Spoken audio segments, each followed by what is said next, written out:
Hey, it's Roland again.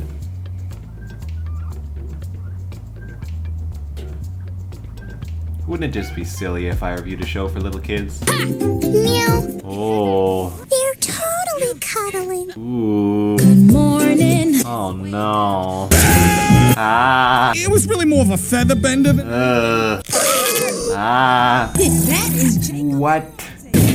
What? Luigi the leprechaun. What? Ah. It's a bagel. Ah. Eat me! Ah. You know what? Never mind.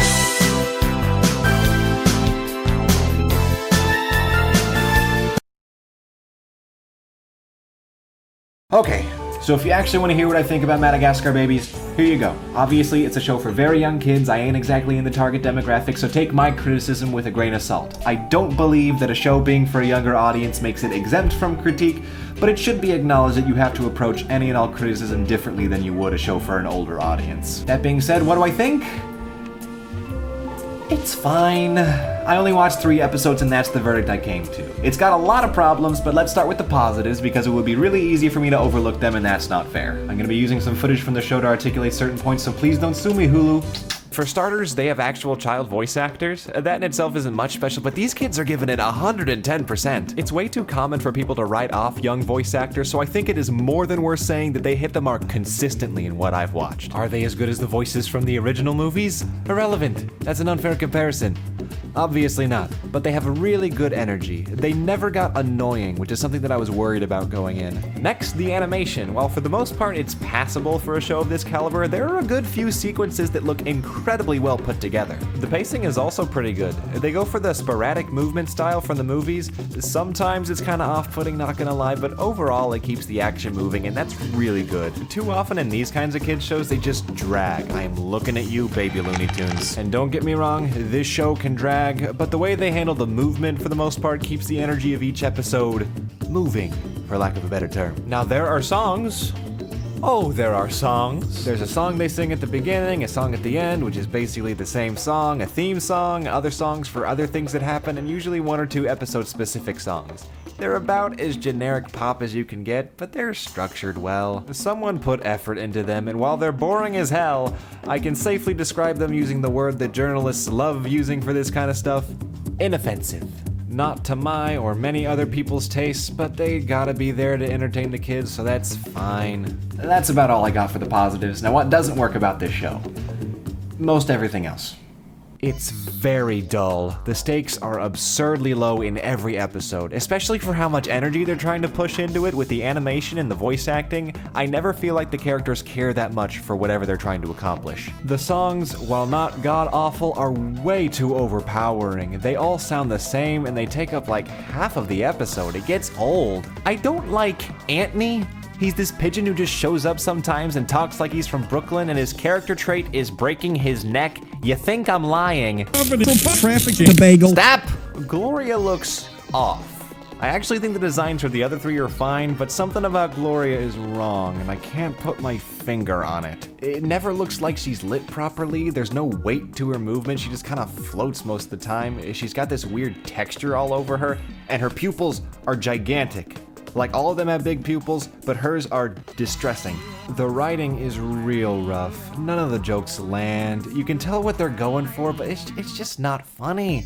To the point that it's sometimes painful how bad these jokes flop. What was the name of that movie we saw last week? The Rising from the Sewers! That was the name of the movie. The Rising from the Sewers.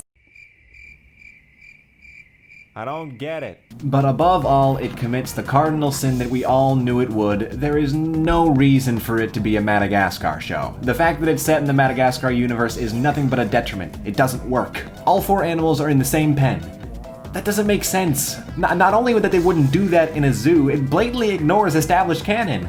Look at me, discussing Madagascar canon. I'm a big boy, ain't I? The animals have always been in their respective pens. We see this in the opening of Madagascar 2, which is the best one of the original trilogy, don't at me. This scene is obviously the inspiration for this show's entire premise, so it baffles me that they would contradict it so blatantly. The kids who are gonna watch this show are gonna be fans of the movies, so they would notice this and think it's weird. But whatever. It never stops looking weird, but I guess you could overlook it. And next, they leave the zoo. In every episode, that's the main gimmick of the show's formula, is that they leave and explore New York City. That's a problem. The catalyst of the entire series hinges on the fact that these four animals have never left the zoo. The first movie doesn't really work if they've just left the zoo willy-nilly all throughout their lives. Marty doesn't have a strong enough drive to go to the wild. Alex, Gloria, and Melman don't have strong enough reason to be mad at him. The entire point of the movie is to get these highly sheltered animals radically out of their comfort zone. Seeing them casually walking around Manhattan completely diffuses the whole franchise. I'm sorry, it just really irks me that they would build an entire show off of an action that completely disregards the source material. But even that, at the end of the day, I can forgive. There's only so much you can do in a zoo, I get it. Broaden the setting of a show and you open yourself to a wider opportunity for storytelling. Sure, fine, whatever. What I can't forgive is just how badly they get these characters wrong. Say what you will about the original films, they had some strong characters, and these kitties ain't them. They're walking Hallmark cards. They rarely act like their respective characters and then just spout vaguely positive phrases to each other. They are milquetoast Madagascar. Like, Marty will be feeling down and then Gloria says some really mature thing about not letting life get you down or whatever. And while the sentiment is nice, it shows just how much the writers don't get these characters, or kids in general. They pander the crap out of their audience and the whole show suffers because of it. Most of the time it feels like they forget they're making a Madagascar show. Melman just goes along with anything. It straight up feels like they keep forgetting he's a hypochondriac, so they just throw in a line here and there about how he likes baths. Gloria is not nearly as strong of a presence as she needs to be. She's not this commanding, sassy leader, she's just some kid who dances sometimes. Alex is some kid who talks about acting sometimes. It never feels natural, and they straight up do not know what to do with Marty. He wanted to be a park ranger in the first episode, and in the rest, he's just kinda there, which is a shame because I think his voice actor gives the strongest performance. These four are supposed to carry the whole show, and I have no idea who they are, much less how they feel about each other beyond this hollow optimism they try to exude. When you're basing the whole show around four friends, you need to be absolutely clear on the dynamics of their friendship. Otherwise, they all just blend together. Especially if your audience is younger kids, I would think you would want far more distinct and cartoonish character choices like they had in the movie. It doesn't make sense to me why they would water them down so much. Now I know what you're thinking. It's a kid's show. Who cares? They'll watch anything. They just want some more Madagascar, so just give it to them. First of all, that's a dumb counter argument, but I get it. Kids do watch just about anything, and the bright colors and the familiar faces are probably enough to hold their attention so that the parents can finally get a break. But we're capable of so much better. Shouldn't we want what's best for our kids? No, I mean no ill will to the creative team. From what I can see, they seem very talented and legitimately passionate about this project, so kudos to them. They're really trying to push this show with its inclusivity of having characters actually use ASL instead of whatever the hell they were doing in the movies. They seem to have good intentions, I just think the cards were stacked against them from the beginning.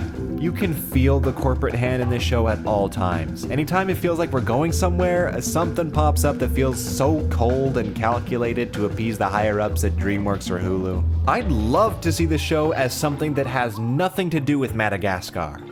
But I get why it has to be Madagascar. It's hard to start a show from nothing. Working under the franchise of Madagascar grants you a lot of benefits that you wouldn't have otherwise. You get instant recognition with companies looking to distribute it. Hulu only put their stamp of approval on it and advertised it at the wazoo because it's a safe bet. They know parents are gonna put it on for their kids, and kids probably won't complain despite not getting anything out of it.